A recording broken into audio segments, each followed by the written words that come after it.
What's going on, everyone? Welcome to the Tuesday, June 10th edition of the Ship My Money Show. I'm your host, Adam Scherer. You can follow me on Twitter at ShipMyMoney DFS. 11-game MLB slate tonight. Doesn't look like, at least right now, we have any major weather concerns, so should be pretty straightforward in that regard. Going to go through game by game, as always, talking about everything in those games, ownership, projections, pitchers, matchups, all that stuff, using the Run the Sims projections that you see on the screen. If you do want to use these as part of your DFS process, the link is in the description below. 2 subscription options there. $100 a month gets you access to the full projections package, fully detailed, that you see on the screen, downloadable, can upload them into whatever optimizer or sim you want, can upload them into whatever betting models you want. If you want to use them for betting, you can see that they are fully detailed. So you get all of the results from our in-house game play-by-play game sims that we use to generate the projections. If that doesn't make sense for you budget-wise or DFS volume-wise, we do also have a $10 a month option that just overlays the DraftKings projections onto your DraftKings lineups page. So if you're building by hand, you have those projections right in front of you. They help you out. But either way, recommend using these. I've had success with them so far. Really excited with what we have, and obviously continuing to work to improve them as well as the season goes on and we can add in some more stuff. So link for that is in the description below. Subscribe to the channel, hit the thumbs up button. That stuff helps out quite a bit. Now, getting into it here with Tampa Bay, taking you on the Red Sox in Fenway, good hitters park, 2 offenses that do have some talent, but also have plenty of strikeouts in their lineup.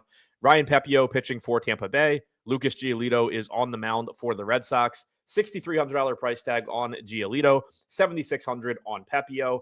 About 9 to 10% ownership coming into Pepiot, around 6% coming into Giolito. Both of them, I think, going a little bit under-owned here. Pepiot would be the one that I have more confidence in just because I think he is the more talented of the 2 pitchers. But we have seen a pretty big drop-off in his strikeout stuff so far this season, dropping down to 21.1% from 26.3% last year. His stuff plus grade is still well above average, though, at 107. Location plus grade is above average at nearly 104. Pitching plus grade is 110. All of that stuff looks really, really good for Pepiot. So it does seem pretty likely that we will see his strikeout percentage at least get closer to what it was last year, even if it doesn't get all the way back there. There hasn't been any sort of drop off in his ability to, in his stuff so far, which is good to see. That being said, we are a third of the way through the season. He's thrown 76 innings and only has a 21% strikeout percentage. Strikeout percentage stabilizes quickly. You can, that should be what you're looking at first and foremost ahead of any of the stuff metrics at this point. So that is still a concern, but you do have strikeouts in this Red Sox lineup as well. Their active roster this season ranks 3rd in strikeout percentage against right-handed pitching. They did potentially get better yesterday, calling up Roman Anthony, top prospect in baseball, another left-handed hitter to hit in the middle of this order. But overall, it is still, especially once you get past the top part with the Ran and Devers, a young lineup. You have Meyer, you have Anthony. They're young, they're unproven. Trevor Story not having a great year. It's not the deepest lineup and certainly not the most experienced lineup either. So there is some upside here for Pepiot at 7,600. Giolito on the other side has really struggled this season, but he is also only 6,300 against a Tampa Bay team that ranks in strikeout percentage against right-handed pitching this year 4th. They do have a 116 WRC plus, which ranks 9th. So again, boom or bust spot here. I think if you're going to Giolito a little bit, it's just because of the savings at 6,300. It is certainly not because you have any level of confidence in his ability to pitch at this point. Well below average stuff plus grade at only 88 through 33 innings pitched this year, 18% strikeout percentage. The only positive that you can find looking at these metrics is that he does have a 103.5 location plus grade. So his command has actually graded out as above average. But other than that, everything for him has sucked so far this season. He's in Fenway, which is a dangerous place to pitch. You have a Tampa Bay lineup that does have good hitters, does have good power. There's no level of confidence here in Giolito. It's simply that he's 6,300 and maybe he remembers how to pitch at some point. That's really all that is going for him. So again, if I'm going to one of these 2, if I had to recommend one, I would say I have more confidence in Pepiot. But again, it's a dangerous spot for him as well. The Red Sox certainly have some quality hitters in this lineup. It's in Fenway Park. Pepiot from a splits standpoint so far this year. It is worth noting it's very similar to what we saw with Shane Baz yesterday, who was having a very good start until he wasn't. But drastic reverse splits for Ryan Pepiot this year, particularly in terms of strikeout percentage. 28% strikeout percentage against lefties so far, compared to only 16.5% against righties. He has allowed some power to both sides. 201 expected ISO to right-handed hitters, 179 to left-handed hitters. So more power to righties, but a decent amount to both. Only a 302 expected WOBA to lefties compared to 356 to righties. And the reason I mentioned that, same reason I mentioned it with Baz yesterday, is that the best hitters on this Red Sox team are all left-handed. Jarren Duran, left-handed. Rafael Devers, left-handed. Roman Anthony, left-handed. Meyer, left-handed. So normally this would be a team that you expect to do well against right-handed pitching. And that's not necessarily the case when you get somebody like Pepiot, somebody like Baz that does have these drastic reverse splits, especially when you can point to the reason for them. Ryan Pepiot has thrown his changeup 28% of the time to left-handed hitters this year with an 11% swinging strike percentage. He's thrown it about 20% of the time to righties. Actually has a higher swinging strike percentage on it to righties. But what really stands out is the swinging strike percentage that Pepiot has gotten on his fastball so far this year. Only 7% swinging strike percentage on 43% usage against right-handed hitters, 16% on 47% usage against lefties. It's unusual to see that sort of a drastic difference in strikeout percentage on a four-seam fastball. My guess, and this is a guess, a relatively educated one, is that it has to do with some combination of either where he's locating, like where he's trying to throw the fastball to righties compared to where he's trying to throw it to lefties, might be generating more swings and misses, or it has to do with the way that left-handed hitters are picking it up, their perception of it relative to his changeup. That could be something as well if left-handed hitters are just having more difficulty for whatever reason recognizing the fastball versus the changeup, and that's leading to more swings and misses. So I don't know definitively what the reason is that his swinging strike percentage on his fastball is more than twice as high to left-handed hitters than to right-handed hitters. It could also be noise, but it's such a drastic difference that I don't think it's entirely that. It's been the case so far, and that is leading to the elevated strikeout percentage against left-handed hitters. So that is something to keep in mind here when you are facing this Red Sox lineup that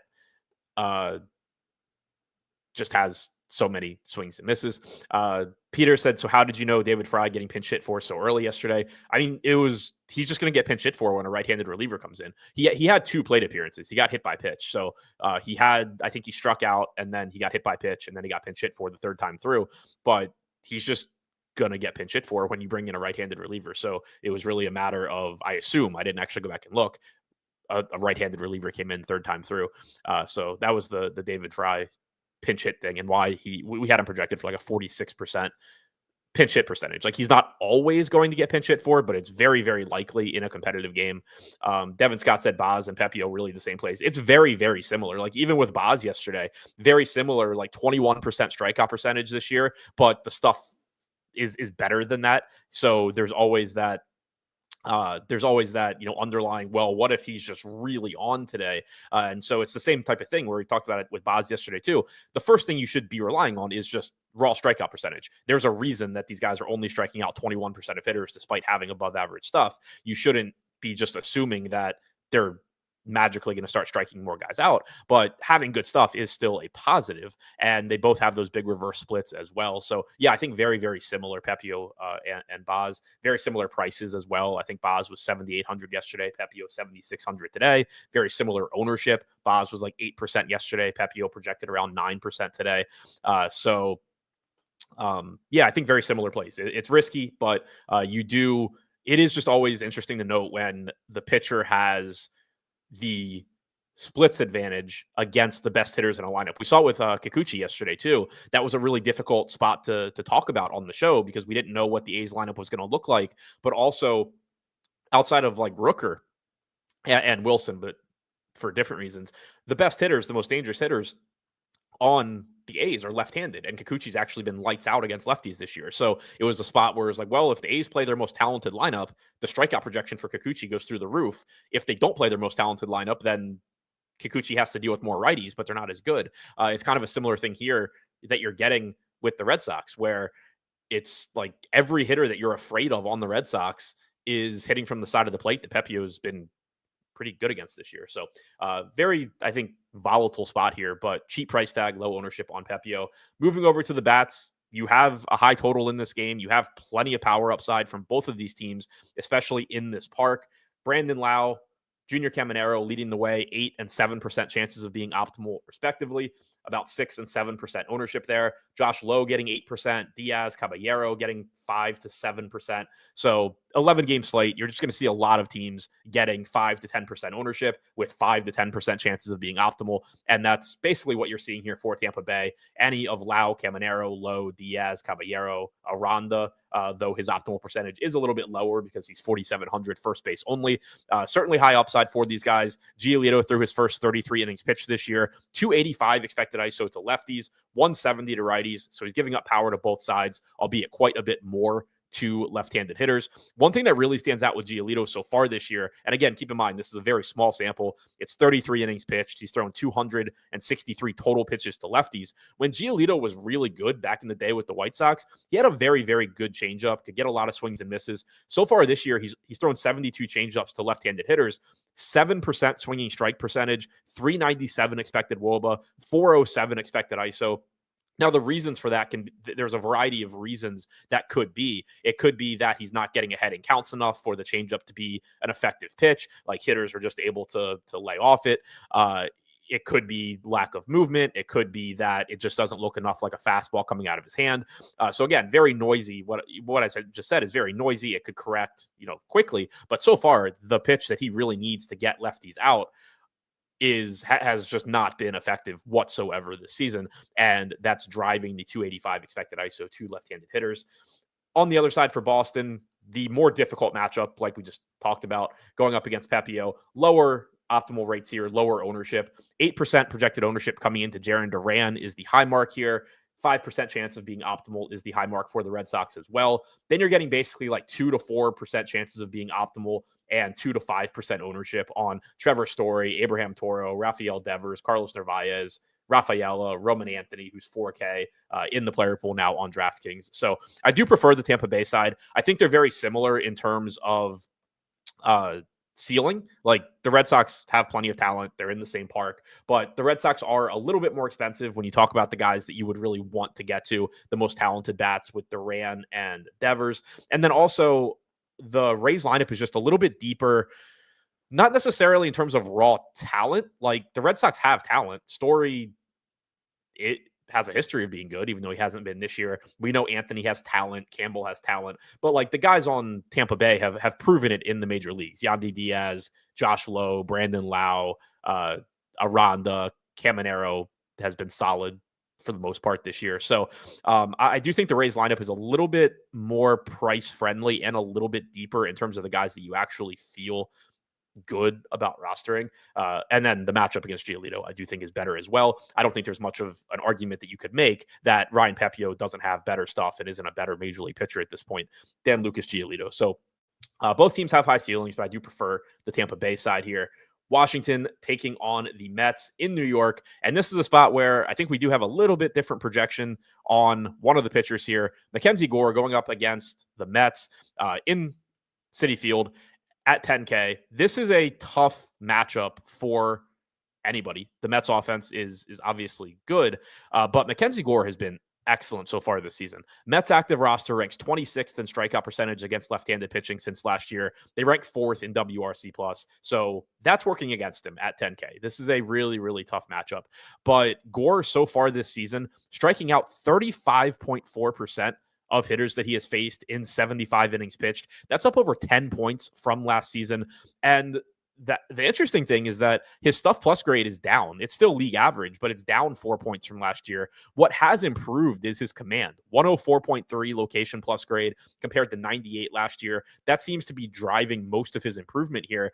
And like I said, 75 innings pitched. The thing that you should really be looking at the most is that he struck out over a third of the hitters that he has faced this year, even if, he's not going to project to strike out a third of the Mets he faces because it's a more difficult strikeout matchup than average, but he still has the highest strikeout percentage on the slate by a pretty wide margin. Dylan Cease is next at 29% this year. He's facing the Dodgers. So whatever argument you want to make against Mackenzie Gore from a matchup standpoint, it's not getting any better for Dylan Cease. You have Lance McCullers at 29%. He's been extremely volatile this year. He does have a very good matchup against the White Sox, but Gore, far and away by 5.5 points, has the highest strikeout percentage on the slate. He's been excellent this year. And one other reason I think you can kind of buy into the Mackenzie Gore improvements here is that he is still a young pitcher and a very, very highly regarded pitching prospect. So it's not surprising at all to see Mackenzie Gore just develop into a legitimate ace so far in the in this season. It's not that you expected him to start striking out 35% of hitters, but he's not some out of the blue pitcher that is suddenly having a lot of success. It's always been there for him. It's just been a matter of putting it together. He was one of the key pieces of the Juan Soto trade from the Padres. And so he's just, kind of living up to his pedigree here. So the matchup is obviously scary, but Gore showing up with a 26% chance of being optimal at 16% owned right now. And that's just a function of we have him projected higher than other places in the industry. And those other places in the industry drive most of the ownership because that's what the vast majority of people use. So Gore looking like he's going pretty underowned here from a talent standpoint, just the best pitcher on the slate, I think. Griffin Canning, 17% ownership at 7,400. This one's actually interesting to me as well. I'm curious to see if maybe it changes throughout the day. We actually have a lower projection on Canning than other places I've seen, which surprises me because in general this year we've been higher on Canning than most places. Canning's had a very, very difficult stretch of matchups so far this season. I talked about it the other day that I was just kind of waiting for him to be in a decent spot on a main slate because it just really hasn't happened. Dodgers twice, Yankees, Cubs, Arizona, Philadelphia, St. Louis, Toronto, Houston, just like some of the teams he's faced this year. His only favorable matchups really have been against the White Sox, the A's, but it was at a time that the A's were hitting well. They were healthy. And this Nats team, who he had a good start against back in April. But then for whatever reason, we have a lower projection on him than I would have expected here. 6.5% chance of being optimal, 16% projected ownership at 7,400. If this projection holds, I think he's going over-owned, and I probably won't get that much. It could come up, though. Again, we have in general been higher on him this season. He has made some improvements going back to his last year or two with the Angels. Strikeout percentage this year is up 5.5 points to 22.5%. And keep in mind, that strikeout percentage is also with a string of difficult matchups. So that is impressive. Stuff plus grade still is well below average, but it's up 6 points from last year. So I don't necessarily think Canning is a great pitcher, but I do think he's better than we saw at the end of his time with the Angels. And he is relatively inexpensive, has a little bit better matchup here. Josh Gillum said, did the Nats get Wood and CJ in the Soto deal? I know they got Gore too. Yeah, they also got Robert Hassel. So just one of the most ridiculous trades that we've ever seen in baseball. They got a fifth guy as well who's not in the majors yet, I don't think. But yeah, like Hassel was kind of the number one guy at the time. And then he not flamed out, but he kind of was slow to develop in the minors. And then Abrams, Gore, Wood have just all broken out for half a season of Juan Soto. So absolutely absurd haul in that trade for the Nats, has just completely rebooted their organization basically. So Canning here, like I think he's fine as a value play, but the way he's being projected right now, I do think he's going a little bit over-owned. And then Gore on the other side, scary matchup, but really, really talented and not getting that much ownership at 10K.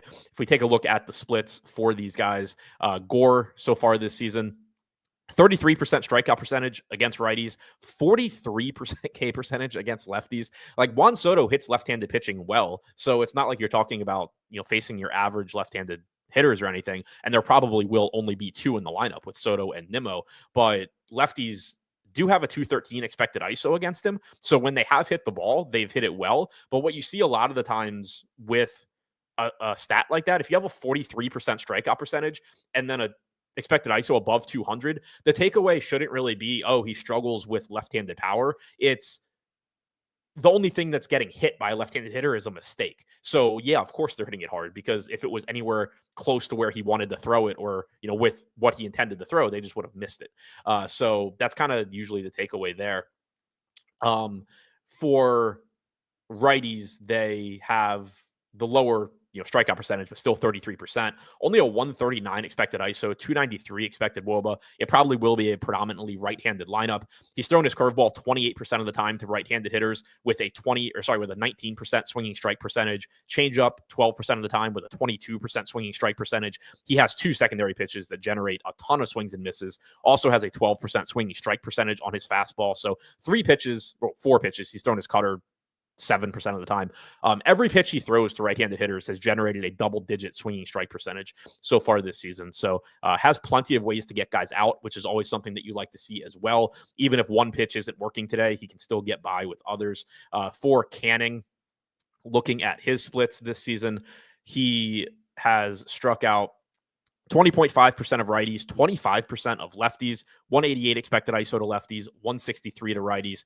Probably gets a very left-handed heavy lineup here. Jacob Young is the only right-handed hitter in the projected lineup that I have in front of me. We know that all of the best hitters on the Nats are left-handed. Abrams, Wood, Garcia, Bell, Lowe, Hassel, Ruiz, all will be hitting from the left side here. So it is interesting that you have that elevated strikeout percentage for Canning. He has allowed a little bit more production as well, though. 340 expected WOBA, 188 expected ISO. The expected ISO against lefties is 87 points worse than his actual ISO allowed so far this season. So he has run pretty good there, but does have a 13% swinging strike percentage on his changeup that he's thrown 30% of the time, has a 20% swinging strike percentage on his slider that he's thrown 27% of the time. So that tells you he's probably gotten pretty good at burying that slider back foot to lefties. The slider's a weird pitch where generally it plays better against same-handed hitters. Like usually if you have a right-handed pitcher that has drastic traditional strikeout splits, he probably has a good slider that's generating a lot of swings and misses against righties, but not against lefties. But the exception to that is if you can get really good at just throwing it back foot to opposite-handed hitters, it looks like a fastball on the inside corner, and then it just dives at your back foot. You swing over the top of it. So generally that's what you see when you have a high swinging strike percentage on that pitch to opposite-handed hitters, and you have gotten that so far from Canning this year. So really interesting spot. I'm curious to see kind of what happens with our projection on Canning as the day goes on, because I would expect it just, in my head to have been a little bit higher here. Not that it's an easy matchup against the Nats. They do have quality left-handed bats, but you have, middling offense overall. And as far as offenses Canning has faced this year, one of the weaker offenses, just because he's faced so many good offenses. Offensively here, Nats around a 4 implied run total against Canning. You do have talent in this lineup, especially at the top. You have stolen base upside, you have power upside. I do think they're going a little bit under-owned, and then you couple that with the 10 to 20% ownership coming into Canning. And I think they are kind of an interesting tournament team, even if not as a full stack, maybe as like a secondary stack where you just grab James Wood and Abrams or something like that. Optimal rates aren't super high here, but they are higher than projected ownership. Nobody getting more than 3% projected ownership right now. That's James Wood and Luis Garcia, but 7% chance of being optimal for Wood, 5% for Garcia, 5% for Ruiz, 4% for Abrams. So not a high probability offense or anything like that. But I do think going a little bit under-owned here, and they do give you that negative correlation as well. Against right-handed pitching so far this season, 226 expected ISO for Abrams, 309 for Wood, 207 for Garcia, 244 for Bell. Then it drops off a bit, 158 for Lowe, 134 for Hassel. Ruiz's power has been non-existent. But that top part of the order, they give you some stolen base upside as well. I like the upside for that top part.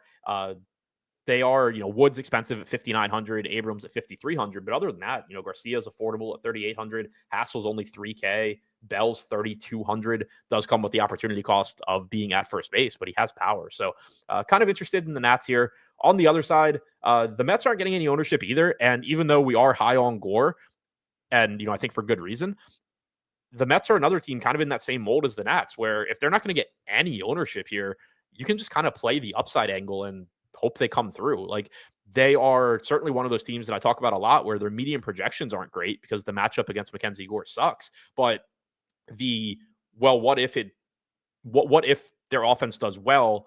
What's it look like for fantasy purposes is good. Like, they offer some stolen base upside. They have tons and tons of power in this lineup.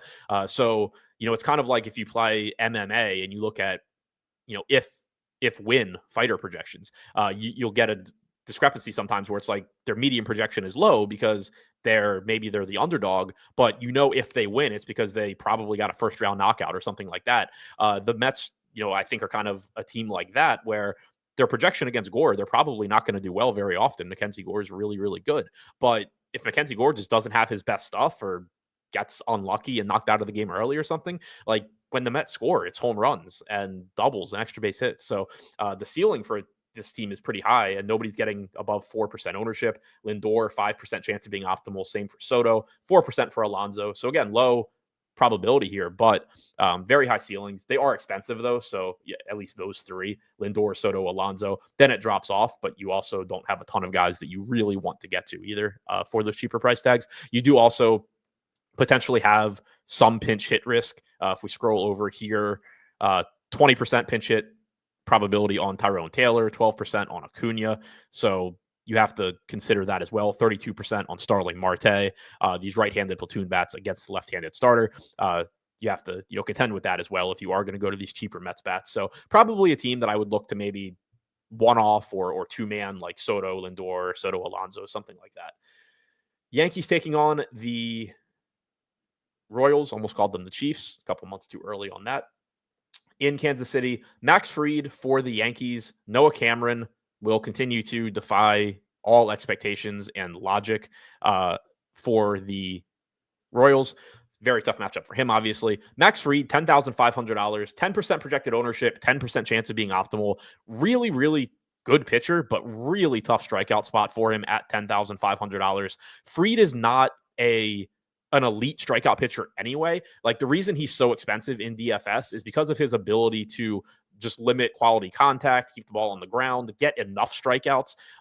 But it's mostly run prevention more so than strikeouts. Like he's usually just going to have a strikeout percentage that is much lower than other pitchers priced around him. And you see that again here, 24% strikeout percentage is the fourth highest on the slate behind Gore, Cease, McCullers.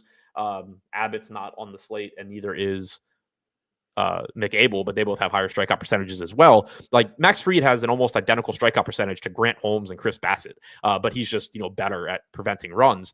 So he's a good pitcher, but the problem you run into here is that he is facing this Kansas City team that is very, very difficult to strike out. Their active roster against left-handed pitching since last year ranks ranks 25th in strikeout percentage, and this game's in Kauffman Stadium, which is either the most or one of the most difficult parks for getting strikeouts in baseball. So that just makes it tough to get strikeouts for Fried. And not that, he's the same price as Gore. Not that Gore has a great matchup either, but Gore's strikeout percentage this year is 10 points higher than Fried. So he's still going to project for more strikeouts in a difficult matchup than Fried is at the same price. Fried, from a talent standpoint, at low ownership, fine, but not a priority here at 10.5. Noah Cameron coming in at 9K, 3% ownership, 7% chance of being optimal. I'm actually surprised the optimal percentage is that high. He doesn't project to be a bad pitcher, but he certainly doesn't project to be a great pitcher either. He's off to a very, very good start so far in his career, but I don't buy into it. 5 major league starts, 31 innings pitched, 16% strikeout percentage, but just not giving up runs. 0.85 ERA so far, 3.18 expected ERA. Tough matchup against the Yankees. Don't really have much interest in getting to Cameron, especially since we're not getting any sort of a reduced price tag here. Offensively, the Yankees have an implied run total north of 5, about 10% ownership coming into Aaron Judge, about an 8.5% chance of being optimal on him, which is, it makes sense. Like he's an expensive outfielder, but obviously, if you can get to $6,600 Aaron Judge, that's going to look fine. 8% chance of being optimal for Chisholm, 7% for Goldschmidt, 5% each for Bellinger and Wells. So the Yankees basically getting about 5% ownership across the board outside of Judge at 10%. Most of the Yankees lineup around 5% to be optimal outside of Judge, who's pushing 10%. So I think the field's pretty much got it right on the Yankees here. Just another middle of the road stack. It's a good park for offense overall, but it's not a good park for hitting home runs. So it's kind of a wash sort of in DFS where, the Yankees are relatively likely to score runs, but it's certainly a downgrade in terms of home runs, which we know drive tournament winning lineups. So that's why you're just kind of seeing like 5 to 10% optimal rates across the board for the Yankees. Don't be afraid to go to some of these left-handed bats, though. Jazz at 5,100, only getting about 5% ownership. Bellinger at 4,600, getting 5% ownership. In your Yankee stacks, Austin Wells, if he's in the lineup, in your Yankee stacks, you can go to those left-handed bats if they're starting against a lefty and Cameron. They're not going to carry much pinch hit risk. So you can go to them. On the other hand, if you do get a right-handed heavy lineup, you should be cautious, outside of the obvious guys like Judge and Goldie and Volpe, because if they go with the platoon lineup, then you have guys like Bellinger just waiting on the bench to pinch hit. So do keep an eye on exactly how that Yankees lineup looks. Kansas City on the other side against Fried, not getting any ownership. I don't have a ton of interest here. Anytime you want to go to Bobby Witt Jr., that's obviously fine. Tons of stolen base upside, tons of power. Salvador Perez, $3,200 catcher, first base, 3% ownership, 6% chance of being optimal. If you want to go to those two, there's nothing wrong with it. They give you plenty of upside. Maikel Garcia gives you a little bit of upside as well, 5% chance of being optimal at 4,300. But Fried is a very good pitcher, and most of the reason that I wouldn't want to roster him a ton has to do with just the difficult strikeout matchup, more so than thinking he's going to give up a bunch of runs. 126 expected ISO to righties this year with a 23% strikeout percentage, 292 expected WOBA. Tough spot for Kansas City on an 11-game slate. Milwaukee taking on Atlanta in Milwaukee. Grant Holmes pitching for the Braves. Quinn Priester for the Brewers. Not a ton of interest in Priester here. Not getting any ownership. 3% chance of being optimal at 6,500. Grant Holmes is getting some ownership, though. 15% projected ownership. 12% chance of being optimal. I think we're a little bit lower than other places I've seen on his projection, but he is still showing up in about 12% of optimal lineups. I mentioned the strikeout percentage a minute ago, but striking out 23.8% of hitters so far this year is a solid strikeout percentage. Stuff plus grade is unbelievably bad at 89.5, but it wasn't good last year either. So it's actually up a point from last year. So he is somebody that, maybe just for whatever reason, stuff plus as a metric is biased against him a little bit. Location has been above average so far this season. Matchup is okay against Milwaukee. Not a great strikeout matchup, not a great offense. Against right-handed pitching so far this year, they are 25th in WRC+, but they are also 23rd in strikeout percentage. So at 7,900, I think Holmes is just, a secondary mid-range option where he's fine. Your expectations shouldn't be for him to go strike out 10 guys or anything, but he's probably going to just have a decent start. He projects relatively well at that salary. And again, not really interested in Priester in a pretty tough spot against the Braves. Offensively, 5 to 10% ownership on most of these Braves. Acuna leading the way at about 8% projected ownership. 9% chance of being optimal. He's come out hitting really well right out of the gate, as you would have hoped for Atlanta. Austin Riley somehow getting less expensive. I don't know what is going on with Austin Riley's salary. It's not like he's not having a productive year so far. I don't know what's driving this drop-off in salary for Riley. 227 plate appearances against right-handed pitching, 225 expected ISO, only a 171 actual ISO, so maybe it's just the 50-point gap in ISO versus expected ISO is lowering it. But the amount of upside you get from Austin Riley at 4,400 is pretty crazy. Ozzie Albies, hasn't hit for a lot of expected power this year, but as a result, he's down to 3,700, and he gives you some stolen base upside. Same goes for Michael Harris at 3,200. Matt Olson in a nice spot here against Priester. Priester this season has held righties to a 117 expected ISO, lefties 146. So he's done a good job against both sides of the plate. And even if you go back to last year, 157 to lefties, 112 to righties. He's not a guy that generally gives up a ton of power, but this is a Braves lineup that just has a ton of power. Ozuna, 3.5% chance of being optimal at 3.5% ownership as well. So certainly don't mind getting to some Brave stacks here, but Acuna and Riley stand out as the priorities. Acuna for very obvious reasons, and then Riley just that $4,400 salary for the amount of power he has is cheap. And there's good third base plays, but like third base is a position that like I always like in my head. I guess I still think of like the third baseman from like when I was a kid and everybody was on steroids and third base was just like a second first baseman. Nobody cared if they could field.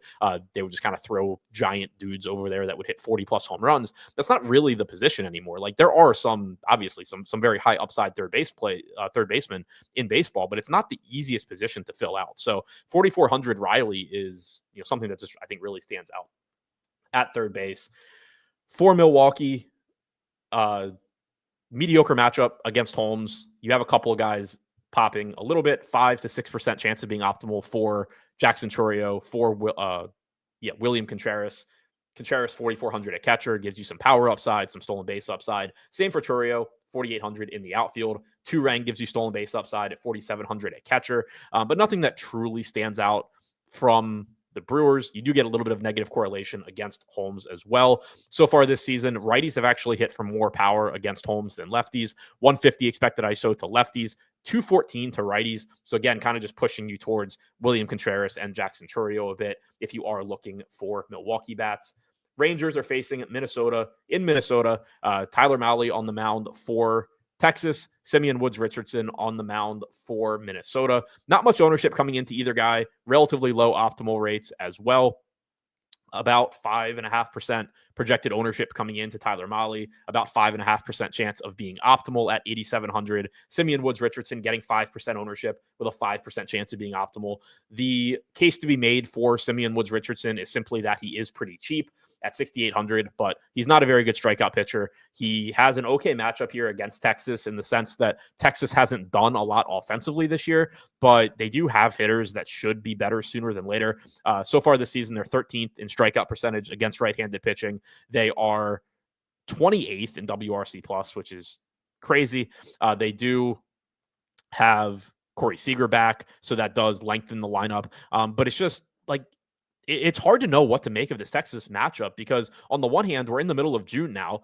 You do have to be putting some stock into the fact that the Rangers have just been garbage offensively this year. But then on the other hand, you look at a lineup where Josh Smith, Wyatt Langford, Corey Seager, Josh Young, Evan Carter, Marcus Semien, Adolis Garcia are probably your 1 through 7. And it's just like, do I really feel comfortable taking completely mediocre pitchers against this lineup? And the answer is no, even though they've had a bad 2.5 months of the season, or 2 months of the season, whatever we're at. So Woods-Richardson, I think, basically just falls into that bucket of like, if you're playing a bunch of lineups and you need a sub 7K guy and he's the one that lands in there, sure, but I wouldn't expect to be getting a lot of him. And then Tyler Mahle on the other side kind of runs into that same issue as like Noah Cameron, and completely different level of pitcher, but like Max Fried, what I was describing with Fried, where the only reason Tyler Mahle is $8,700 is because he's been probably unsustainably good at preventing runs so far this season. It's not because he's great at getting fantasy points. He's averaging 16 fantasy points per game and has a 2.02 ERA. If you have a 2.02 ERA and you are somebody that has the strikeout stuff to be an $8,700 pitcher, you're averaging a hell of a lot more than 16 fantasy points per game, most likely. He has 3 games this year with more than 21 fantasy points. So, not a great strikeout pitcher. The matchup against Minnesota is mediocre. So far this season, Mahle is striking out 18.8% of hitters in 71 innings pitched. Like, his strikeout percentage is barely higher than Lucas Giolito in the middle of a terrible Lucas Giolito season. He has a lower strikeout percentage than Colin Ray. He has a lower strikeout percentage than Simeon Woods-Richardson by 3.5 points, and he's $2,000 more. So it's tough to prioritize Mahle when he's getting when he's priced like he's like a really good strikeout pitcher or something like that. Devin said, I'm excited to see Texas deal Mahle in about a month. Yeah, like Tyler Mahle is the guy that I don't know about in today's baseball, since most teams are more analytically inclined. But at the same time, at the deadline, the market for starting pitching is usually exorbitant, which explains how Miami got Connor Norby and Kyle Stowers for Trevor Rogers. Tyler Mahle is the kind of guy that, like, in 2005, some team would give up a boatload of prospects for, and then, at the deadline, and then in the second half of the season, it would just be like, oh my God, I can't believe Tyler Mahle is not an ace pitcher for this team that acquired him. He has like a 4.5 ERA because that's the pitcher he's always been. And he just, had a lucky first half of the season. So yeah, Texas probably ends up fleecing somebody at the deadline. Maybe not to the extent that they would have back in the day, but somebody probably overpays for him. So yeah, not a ton of interest in either pitcher. They're both firmly in the bucket of like, if I see them in a lineup, I'm not going to redo the lineup, but if I saw that I had like 30% of them, I would not feel very good. Offensively, I think this is kind of an interesting spot. You have mid-4s implied run totals for both of these teams. You have, kind of just middle of the road pitching. Over the last 3 seasons, Minnesota, from a home run standpoint, ranks 11th in home run park factor. If I remember correctly, there's splits there. Yeah, they're 3rd in, nope, I didn't sort right. They are 8th in home run park factor for right-handed hitters over the last 3 seasons. They are 15th for left-handed hitters. So you do prefer right-handed power in this park, but lefties can still hit it out. Wyatt Langford, 8% chance of being optimal at 4,800, gives you some stolen base upside against Woods Richardson as well. Josh Smith, Corey Seager, both at 5%. 3 to 4% on Semien, Young, Garcia, Berger. All of that's pretty much in line with where the field is as well. So far this season, righties have a 313 expected ISO against Semien, Woods, Richardson, but they've also struck out 27% of the time. Limited sample. Both of those numbers probably come down. If you go back to last year, 22% K percentage against righties, 199 expected ISO. Lefties have a little bit lower, 163 expected ISO. Also a lower strikeout percentage at 19%. Against Tyler Mahle, looking at the Minnesota bats here, sub 100 expected ISO with a 25% K percentage against lefties for Mahle this year. Righties, though, 161 expected ISO. Not terrible, but about 100 points better than his actual.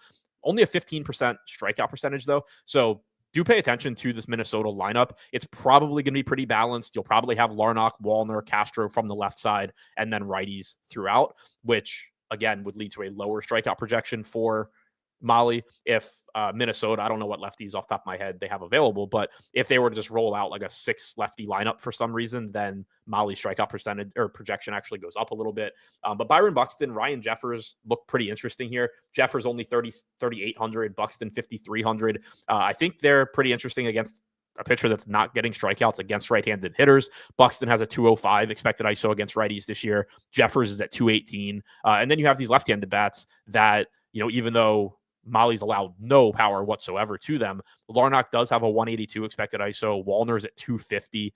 If Royce Lewis is in the lineup, he's at 237. I do want to call that out with Lewis. He's been, he only has 71 plate appearances against righties this year. We know the type of upside that Royce Lewis has based on his previous stints in the major leagues in between injuries. So far this year, he hasn't produced at all. The expected numbers, though, are there. 108 actual ISO to against right-handed pitching this year with a 237 expected ISO, 234 actual WOBA, horrible, 361 expected WOBA, good.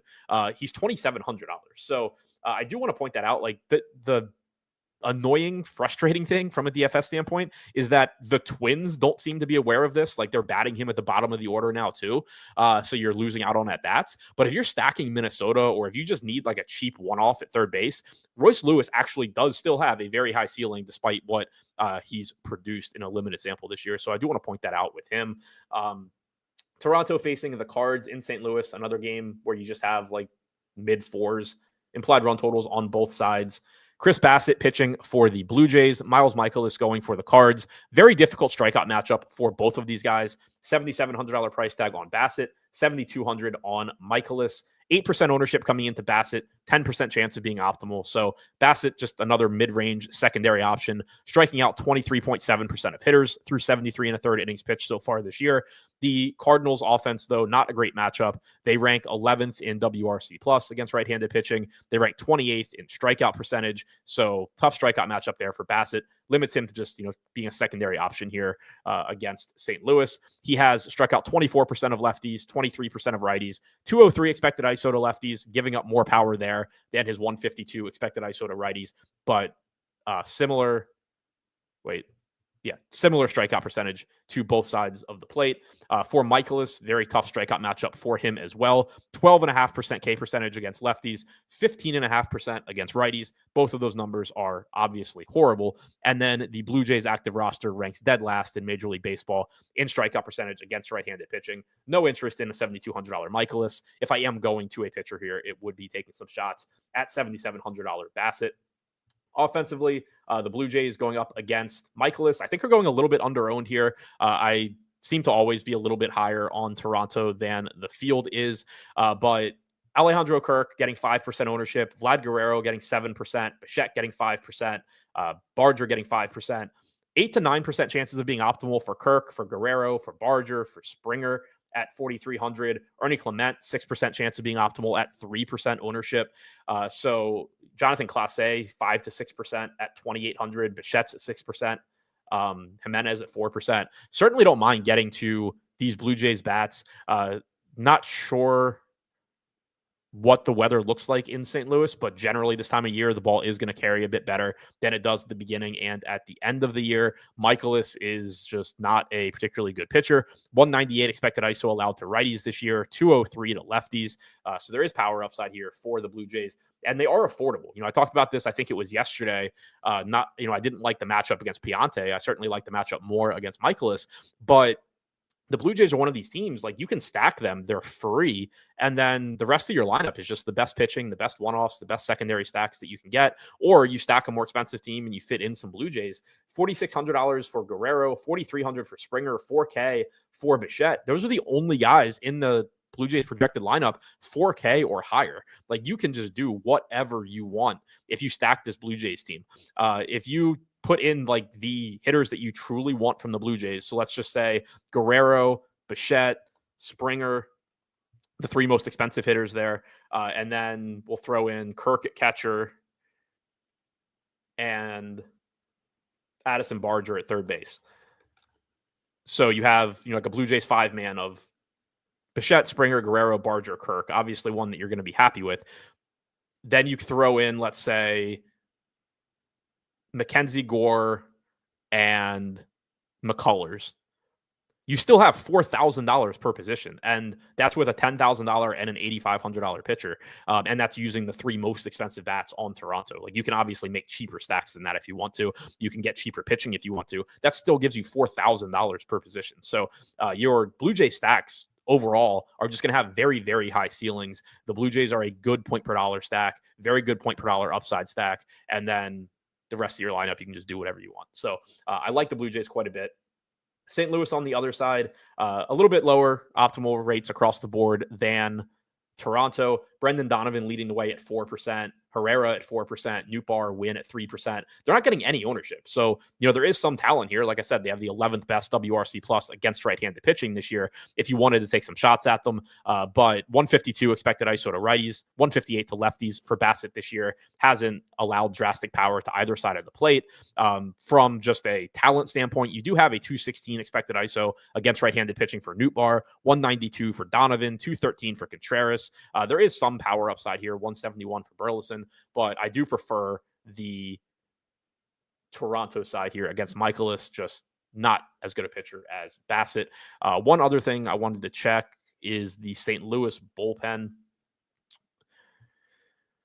They have three left-handed relievers, and they're all available. So that is a negative for any left-handed bats on Toronto. But for the most part, they're a right-handed lineup anyway. Addison Barger's left-handed, Nathan Lucas left-handed, Jimenez left-handed, but Bichette, Guerrero, Kirk, Springer, Clement, Clase, all right-handed or switch hitters. So for the most part, doesn't matter too much. They can match up with Barger, but the other thing to keep in mind is the three batter rule now. So like, if you bring in a lefty just to face Addison Barger, great, but that lefty is going to then have to face Alejandro Kirk and George Springer probably. So that does lower the chances of that happening as well. White Sox taking on the Astros in Houston, one of the lowest implied run totals on the slate here for the White Sox as usual, because they are not a Major League Baseball team, facing Lance McCullers, who started out poorly, as you would expect. Was rusty coming back from injuries. Then fans started threatening his wife and kids, and then he got it together. Not saying that those two things are related, but glad to see him get it together. Easy to root for a guy coming back from as many injuries as McCullers has had, and then dealing with the stuff that he dealt with at the beginning of the year. But he's put together a few good starts. $8,500, good matchup against the White Sox, obviously. The White Sox their active roster ranks 12th in strikeout percentage against right-handed pitching. They rank 29th in WRC+.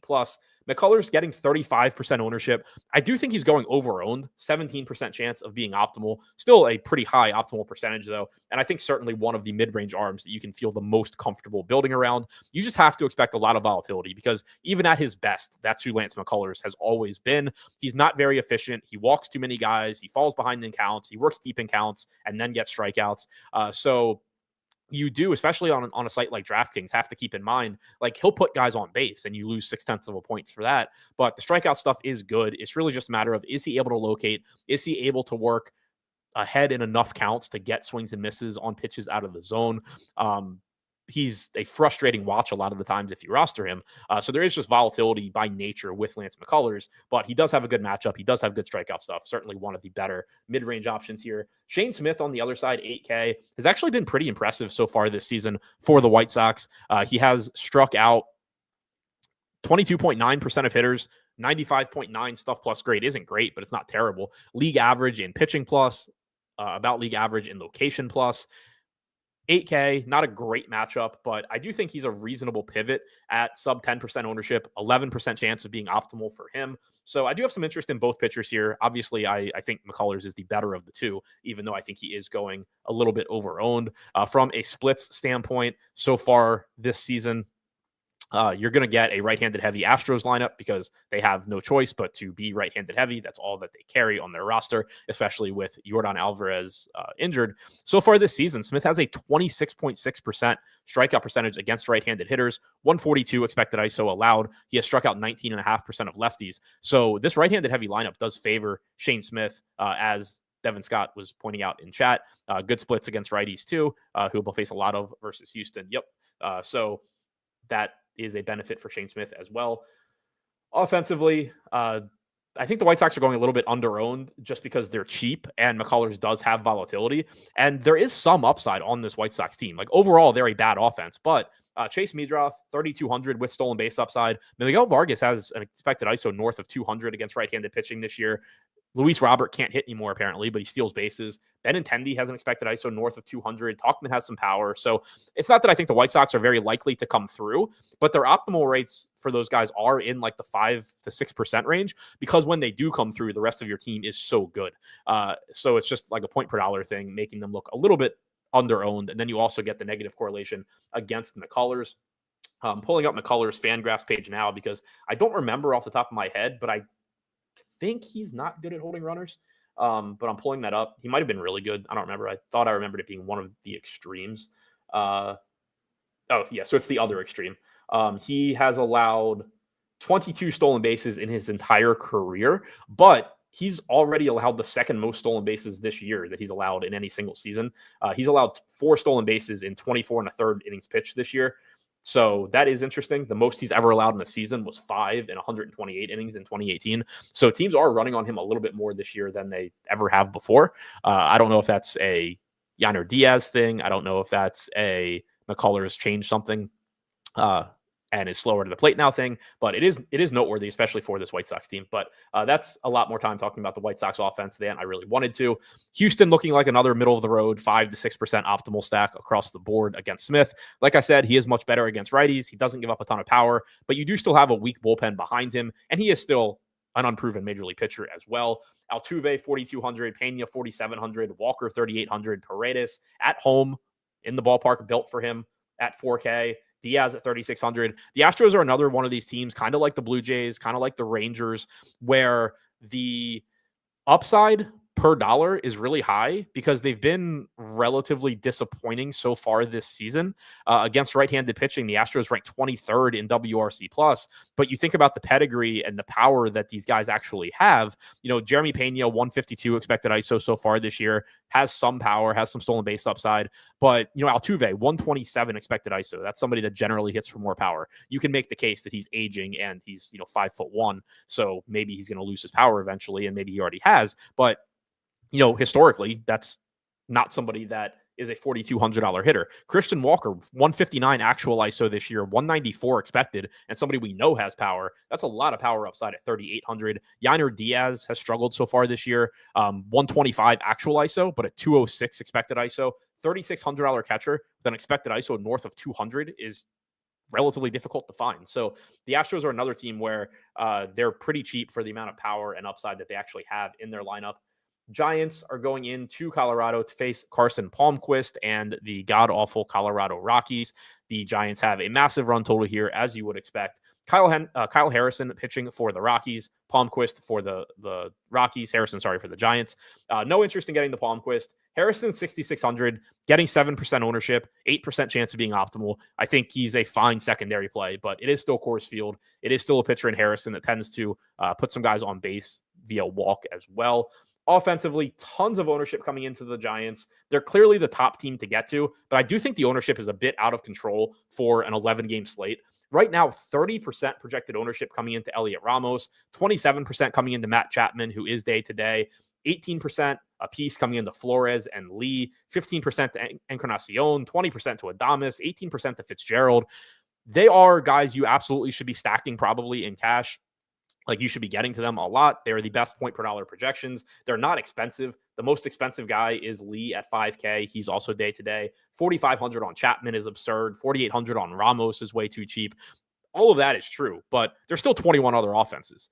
And you don't necessarily need the Giants to be the highest scoring offense, given how inexpensive they are, the fact that you're going to be able to build good teams around them. But they still need to do well and be one of the highest scoring offenses. So, 15% chance of being optimal for Ramos, for Chapman. Like, that's really high on an 11-game slate. And it's still half of their projected ownership, around 10% to Flores, Lee, Encarnacion, Adames. So this is a team, I think it was Steven Leibowitz that asked about it yesterday when I was talking about the Diamondbacks. He asked about them being a team that I thought was like a good candidate to mini stack as opposed to full stack. And it was different for the Diamondbacks yesterday because they were expensive enough that they weren't really that popular across the board. Here with the Giants, you do run into that issue of, I'm not saying you can't 5-man stack them. You absolutely can, but you just have to be aware, especially in larger field tournaments, that if you go with a stack of, say, Ramos, Chapman, Flores, Adames, Fitzgerald, every single hitter you just grabbed is like 15 to 30% owned individually. And then from a combinatorial standpoint, they're grouped together by a large percentage of the field. So like the percentage of the lineups that have Ramos plus Chapman plus Flores is actually going to be higher than, 30% times 27% times 18%, because people are going to just put them together. So that's what you have to deal with is if you 5-man stack the Giants and they do break the slate, you still have that issue of like, okay, cool, I have the best team, but now I'm basically just drawing lottery tickets, like drawing Powerballs against 20% of the field that did the same thing I did and has very, very similar roster construction. So that's the issue. But yeah, they're very likely to succeed. The way that I a lot of times end up approaching this is, I'll have like, I don't know, a White Sox stack. And then, I'm going to play Elliot Ramos and Matt Chapman with it or something. Or I'll have, my Blue Jays stack and then have 2 or 3 Giants. And the hope there is, I've seen people kind of talk about it in the sense of they don't like grabbing a couple pieces from a really popular stack because obviously there is correlation in that stack. So like if Elliot Ramos does well and Matt Chapman does well, it makes it more likely that Flores and Adames and all these other guys did well also. But what also happens is from a combination standpoint, there is some power in only grabbing 1 or 2 pieces there because there are plenty of times this game plays out and like Matt Chapman and Elliot Ramos combined for 3 home runs, but nobody else on the Giants does anything other than like double and single. So you have like 22 points from Chapman, you have 25 from Ramos. Everybody else on the Giants scores like 10, 11, 12.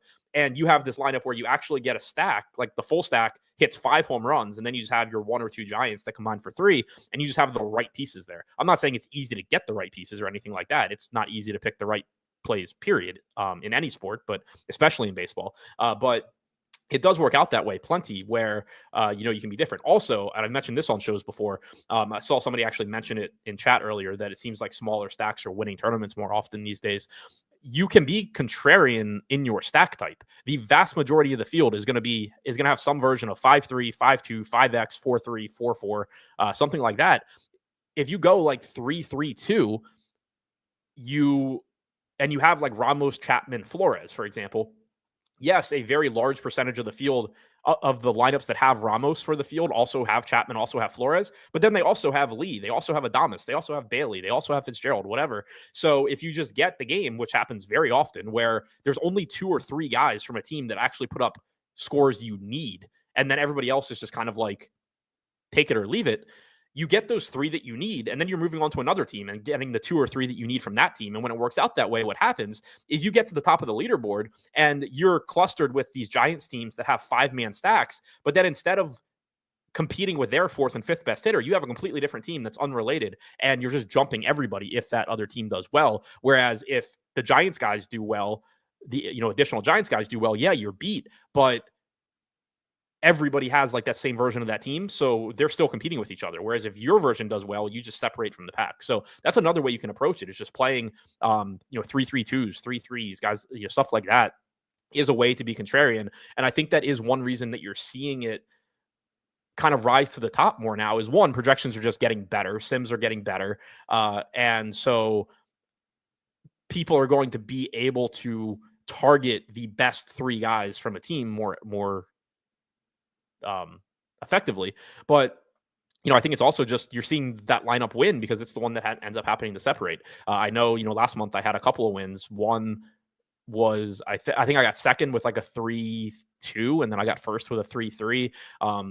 And like the vast majority of the teams I play are still 5 and 4 man stacks. Don't get me wrong, but it is a way to handle these more popular offenses, still get good exposure to them, and then you're also getting like good pieces around them. It's not like by going somewhere else you're sacrificing upside. Like if I play Ramos, Chapman, Flores, and then I play Guerrero, Bichette, Kirk, not those positions didn't necessarily work out, but you get the idea. Like I'm not sacrificing upside. I still have a high ceiling. I'm just being a little bit different.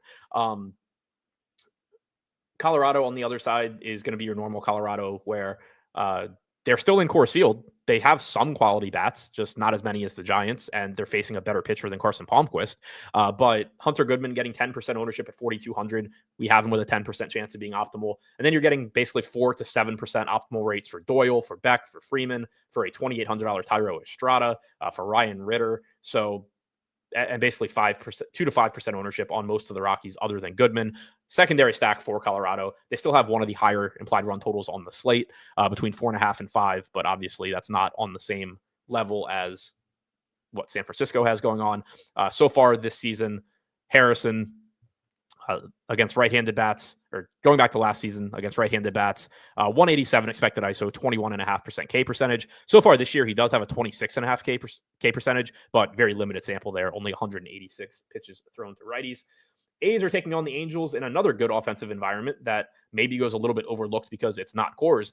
But Jose Soriano getting 9% ownership at 7K. He's actually showing up basically double that in terms of optimal rate right now, which is interesting to me because he's not a pitcher that usually looks that good in terms of optimal percentage, because he's not a very good strikeout pitcher. He's a very good ground ball pitcher, but he only has a 16.5% strikeout percentage this year in 72 innings pitched. I do think what's driving it probably is that, we're on game number 9, and there hasn't really been a mid-range pitcher that you can really say, oh, I really like this guy. Like Pepio, I like, but he's scary. McCullers is 8,500, so he's 1,500 more than Soriano. 7K Soriano against an injured A's team is actually interesting here, and you're just hoping that he gets enough strikeouts, because the A's will give you some strikeouts, and then just gets ground balls at people, which is what generally he's trying to do. So this is another one where I'm not saying I have confidence in Jose Soriano to pitch well. I'm just saying, like, at this price and with the other options on the slate, I think he's kind of interesting. You're just hoping the A's give you some strikeouts. We know they don't have Langoliers, so that makes that lineup weaker. Mitch Spence on the other side, 7,500, not getting any ownership here. Does have a good strikeout matchup, but probably just not working super deep into this game. I do want to double check this one though, to see exactly how we have him projected right now in our first run. He threw 57 pitches, went 5 innings in his start against Minnesota last time out. Right now we have him projected to face 20 batters to go between 4 and 5 innings. He faced 18 in that last start. So yeah, I think our projection's probably about where it should be. I wouldn't want to go too much higher than that. I did want to check it because he had been working out of the bullpen all season. So there's a tendency for our algo to under-project somebody when they change roles like that. But I think that's pretty much where it should be. It is a good strikeout matchup for him, but you're not really getting a salary discount at 7,500. So I think that's what's holding him down a little bit. He probably throws like 70 pitches or something here. So I think our projection on him makes sense. And I think it's just the price is a little bit higher than it should be. It is a good strikeout matchup against the Angels, though, as we saw last night for Jeffrey Springs. Offensively, not much ownership coming into the A's, which isn't surprising given Soriano's ability to keep the ball on the ground. Left-handed hitters against him so far this season, 104 expected ISO. Right-handed hitters, 111 expected ISO. So again, not a good strikeout percentage, but one of the best ground ball pitchers in Major League Baseball. Brent Rooker, I think, going a little bit under-owned here. 8% chance of being optimal, 5% ownership at 4,700. If you want to use some $2,900 Willie McGyver, I think, okay, whatever. He's a punt catcher. That's fine.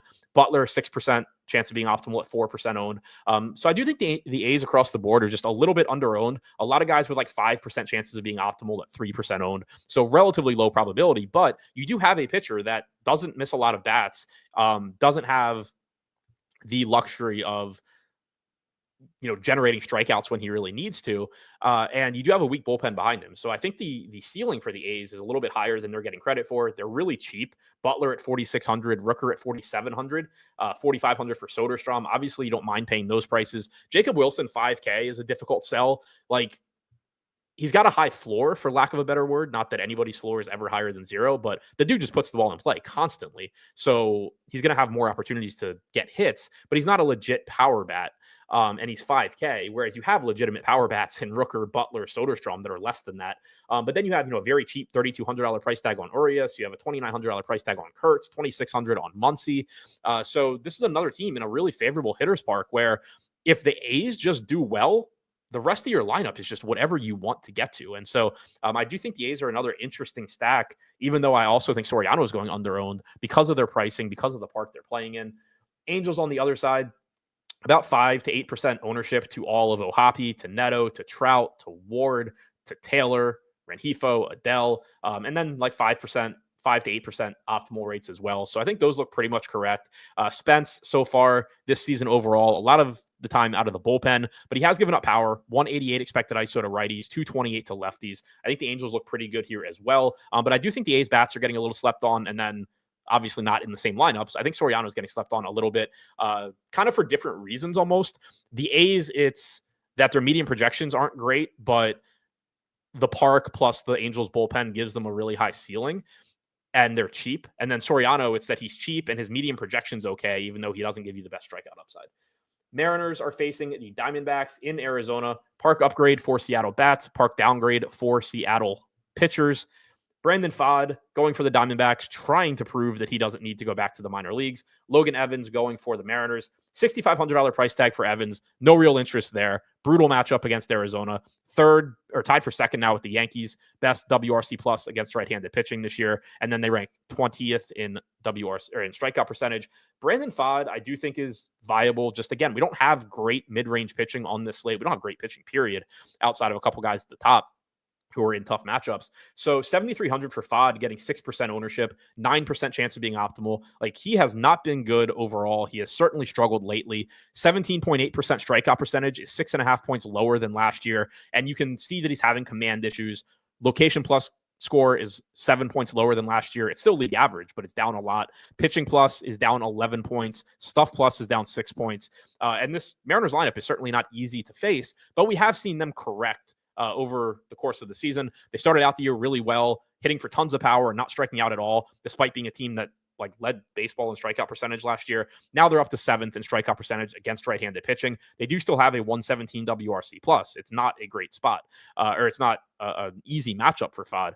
But this is somebody that at least has some underlying talent, even though we haven't seen a lot of it this year. And he's only 7,300. So again, no confidence really, but you can roll the dice on him a little bit, throw him in that bucket of mid-range guys in large field tournaments. He has given up power to both sides of the plate.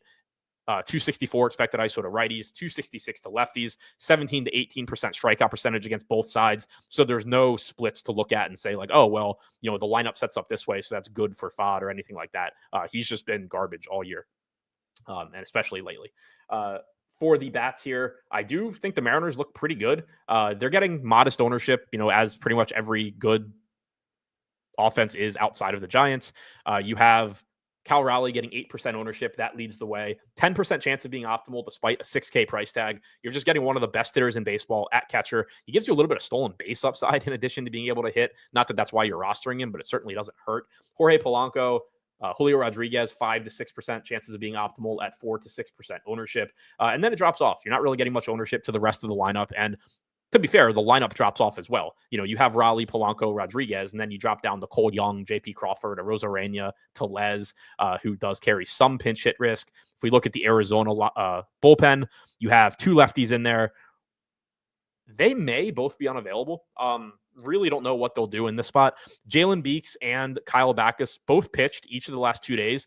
Generally, teams don't like using a reliever 3 days in a row, but Beeks threw 6 and then 12 pitches. Backus threw 11 and then 15. So, maybe you get one of them, but they still warmed up. They still, threw more pitches than that number reflects. So, decent chance that Arizona actually doesn't have a lefty here, which would be good for Rowdy Tellez.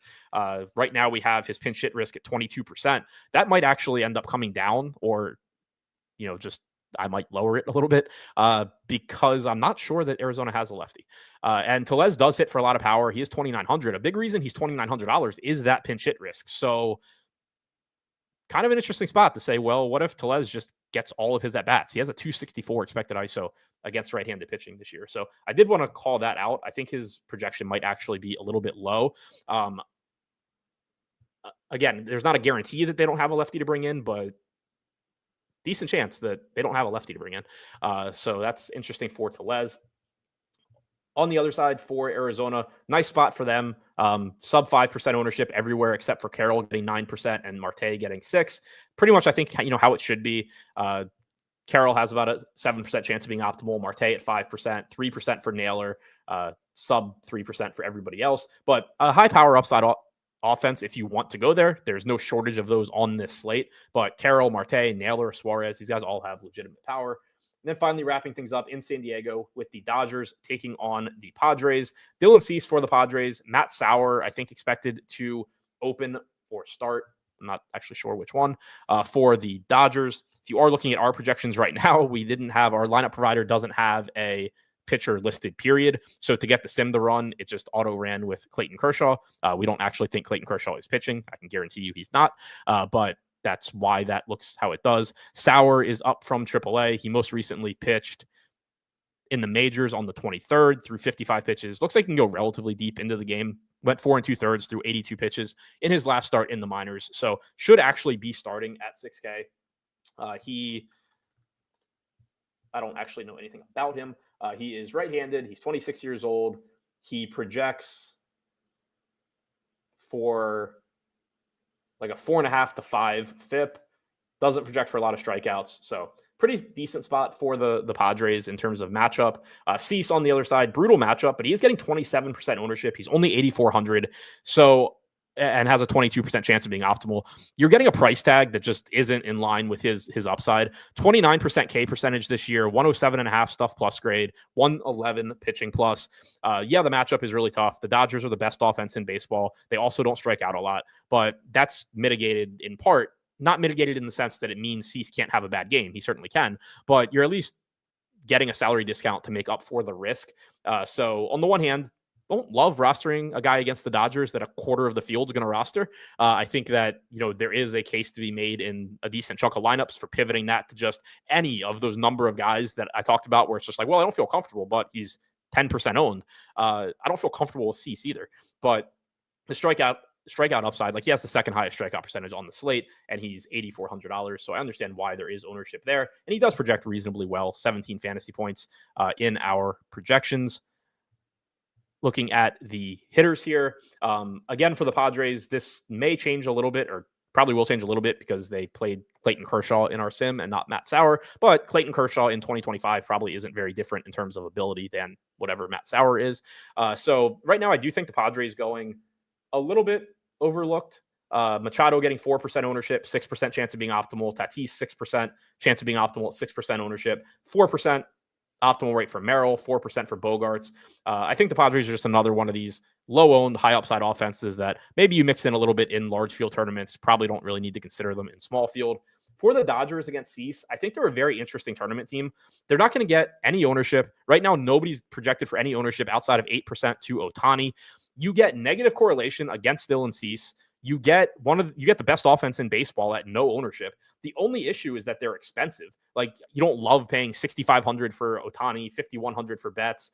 $5,400 for Freeman. If Will Smith's in the lineup, he's expensive against a pretty good pitcher in Cease. But from a talent standpoint, you have no issue paying those salaries for those guys. And then you do have, $3,700 Edman, 4K Pages, 3,900 Muncy that you can mix in to make your stack more affordable if you need to. I like the idea of getting to the Dodgers in tournaments. All of these guys have like 4 to 5% chances of being optimal. Ohtani's up at 12%. So I think they're going over owned. Then you double down with the negative correlation against Cease. I like the Dodgers in large field tournaments. I hope I'm getting there a good amount tonight. I like them in small field too, because Cease's ownership will be high. You get that negative correlation. So sign me up for some Dodgers tonight. Hopefully, obviously haven't built lineups, but I would like to get there. So to quickly recap everything that I talked about: pitching, Mackenzie Gore, Dylan Cease, Lance McCullers at the top. Offensively, moving over to catcher, Hunter Goodman, Cal Raleigh, Alejandro Kirk, and Patrick Bailey. First base, what am I doing? First base, Vlad Guerrero, Paul Goldschmidt, Wilmer Flores. Second base, Brandon Lau, Ozzie Albies, Tyler Fitzgerald. Third base, Matt Chapman, if he's in the lineup, Austin Riley, Junior Caminero. Shortstop, Willie Adames, Bobby Witt, Zach Neto. And then in the outfield, Elliot Ramos, Jung-Ho Lee, Ronald Acuna, Encarnacion, Aaron Judge, basically Giants, and then Acuna and Judge. Looking at stacks, San Francisco, Toronto, A's, Yankees, Dodgers as the top 5 in all stack types. In 5-mans, Giants, Blue Jays, A's, Braves, Nats. Home run pick, I will stay away from Coors Field, and I'll stay away from the best overall hitters in baseball because I think that's cheating. I like Byron Buxton here. Looks good in our projection, 0.28. I mentioned that Molly has given up power to right-handed hitters this year. I mentioned Minnesota being actually a good park for right-handed home runs. 161 expected ISO to righties for Molly this year. I misspoke on that. So he hasn't been a great matchup for right-handed hitters, but do like the park for right-handed power. Buxton obviously has it. Molly's not striking righties out.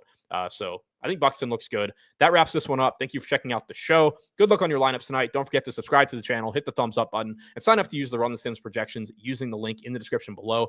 Good luck on your lineups tonight.